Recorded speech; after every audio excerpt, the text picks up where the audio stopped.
I was pregnant. That was the hardest period of time in my whole entire life.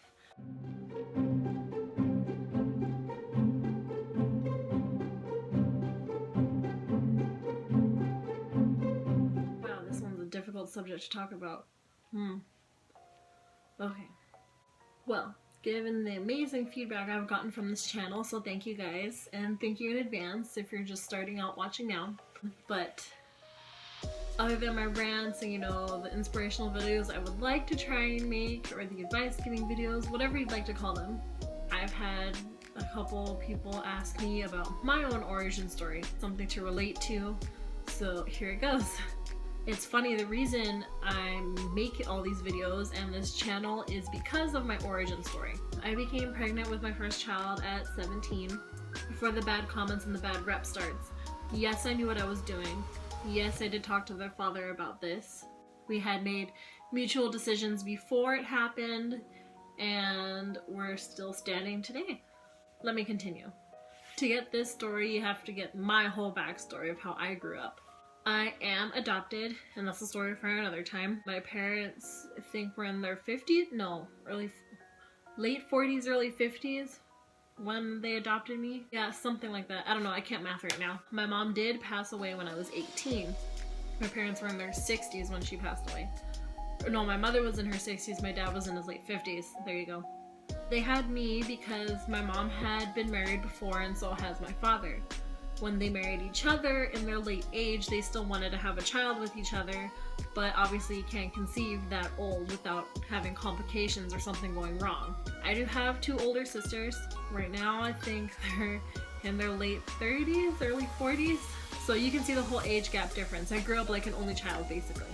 Now, my dad was always a hard worker. He owned his own business, and my mom was a homemaker, which means she was a stay-at-home mom.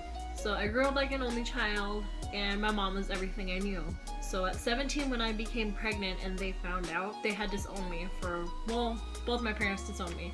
My dad for like a month, my mom for a total of 2 weeks. She broke. She had called me on the phone, completely disowned me, was pissed, the whole works, called me up 2 weeks later to take me out shopping to buy my baby her first outfit.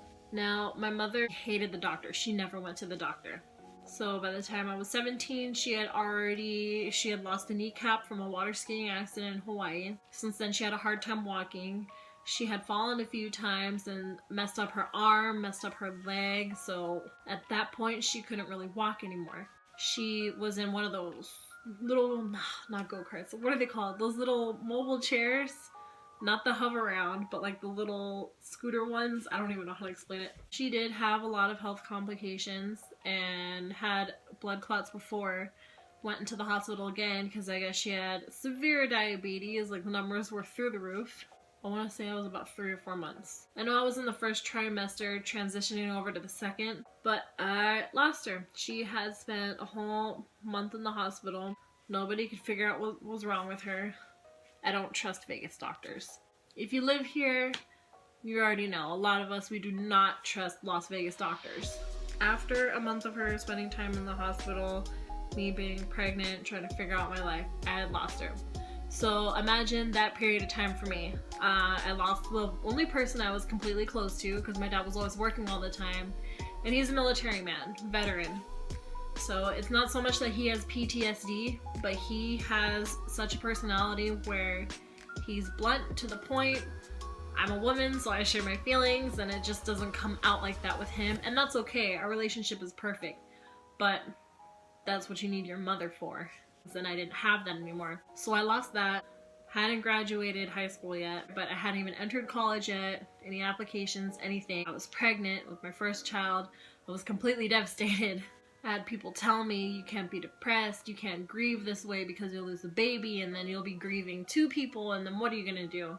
That was the hardest period of time in my whole entire life. Not even having a baby. Losing my mother and then being pregnant at the same time is like the worst combination of things that has ever happened in my entire life. And then it gets harder from there. And this is why. Now, like I said, my dad had disowned me up for a total of a month, and we had talked, and he wanted to help. But the father's family is very close, and he was very supportive and wanted me with him all the time, so I stayed with him and his family. Now, why is this an issue? It's not. It's really not. I needed all the help I could get, trust me. But his whole entire family speaks Spanish. His mother only speaks Spanish. His father spoke some English, and then all I really had was him. Watching my sisters take care of their children and babysitting my nieces and nephews doesn't even come close to covering what it's like to raise and have your own child. I didn't completely raise my baby on my own, of course. I had some help, but basically, I raised her on my own. Like, if I'm gonna put a percentage to it, I'm gonna say 90-10. Not just the language barrier. I couldn't understand what, his mom really wanted to be there for me, and she is still to this day always there for me.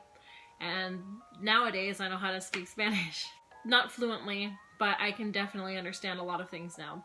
But the language barrier when I just had my child was so great, I couldn't understand half the things she told me. I couldn't express to her half the things I wanted to ask because there was just no way I could do that. Okay, where was your boyfriend at the time? Well, obviously I had the baby. I stayed home. I was very young, so I didn't have a job to cover childcare. I tried to finish school at the same time, which I did, with a diploma. And then while all that was going on, he was working as much as he could to support us, to support his new family, support me and the baby. Now, what about my sisters, you ask? Well, one of them has 3 kids, the other one has 4. They both live on the opposite side of town than I did. There was no way I could ask them, hey, drop what you can and come live with me. And there was no way I could be like, oh, let's go live with my sisters. That's 3 other people's mouths they would have to feed. Because I was still young and going to school at the same time, so was he. There's just so many factors going on that made it complicated. There was just no way. Everything was so overwhelming for me at the time. There was just no way that I could do it with the amount of help I wish I had. Was it a devastating blow to me? Yes, of course, because I know had my mother been alive, she would have been there behind my back the whole entire time. When I did have my baby, I did live at my dad's house, so I was even more alone. Once I had my baby, we would go over to my mother-in-law's house often, but since she wasn't living with me and we couldn't communicate as well as I would like to, there just wasn't enough going on. I didn't have the kind of help you would think I had. My father has this thing where he doesn't hold babies. And when I say babies, I mean infants. So 12 months and under, generally he will not hold the baby. Fevers, crying fits, colic, anything you can think of, mommy, I had to learn all of that on my own with nothing but the internet. 3 a.m., I couldn't call my sisters. They work too. They have lives too. And older and younger and young children, I literally couldn't turn to anybody. On top of which, I was young, I was 17, so all I had was me. No one else had a child at that age. None that I was talking to, at least. To this day, I don't think I've had my whole grieving process either. Why? Well, when I found out I was pregnant, I went from A to Z in 12 seconds. Any teenage thought of mine I had, I grew up real fast, real quick. Any emotions I thought I would have, I cut them to the back. What I mean by this is the moment I found out I was pregnant, the first person I told was my best friend. I did not get the reaction I thought I would get. I got something very hurtful. So from then on I realized, you know what? You made this decision. You know what you're going to do about it. Time to put the big britches on and get it done. I wasn't going to sit there and fail. I wasn't going to sit there and feel sorry for myself. I burned bridges I didn't have to. I stopped talking to people completely. I did what I had to do because I knew I was going to be a mother now, and the most important thing in my life is that child. Had I had my mother's help, it would have been much easier, and that's why it was just so depressing for me because it's such a huge milestone. She's missed so many milestones. She's missed me graduating, when I started college, when I had my baby, my 2 other babies I had after that. Just a whole list of things she missed. It breaks my heart. I know in my heart I did what I had to do, what I thought I had to do at the time. I won't lie though, those next 5 years after, 5 years, yes. 5 years, I'm not lying. I stayed bitter. Did I want to stay bitter? No, of course not. But I know that had a huge part to play in why I went from happy-go-lucky to pessimistic.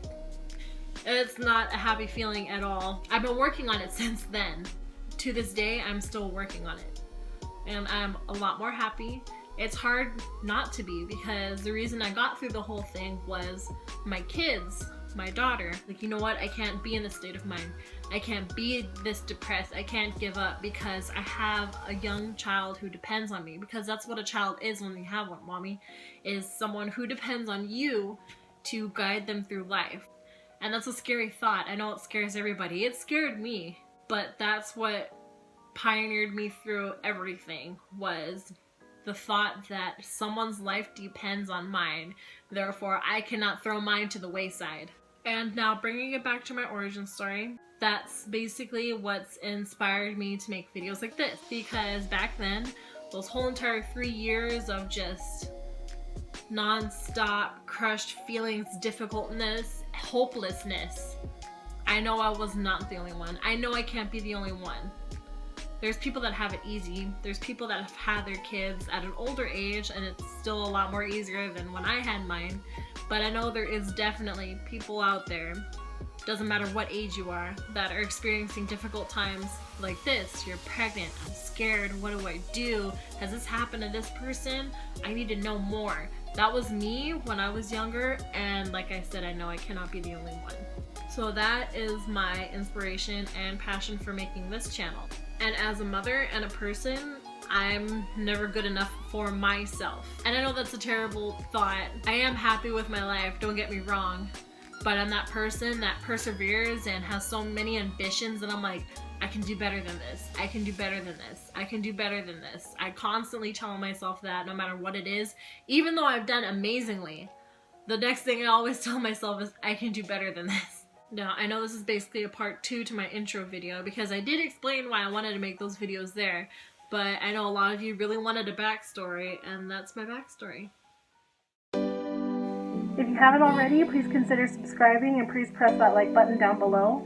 Every Monday I make another Mommy Monday segment. This one today just happened to be my origin story, or my part 2 of why I make Mommy Mondays videos. Thank you so much for sticking around, for your patience, and everything in between. In light of November 11th and also November 13th, which was my mommy's birthday, rest in peace. I love you, and there's not a day that goes by that I don't think of you. Thanks again, guys. I'll see you next Monday. Bye.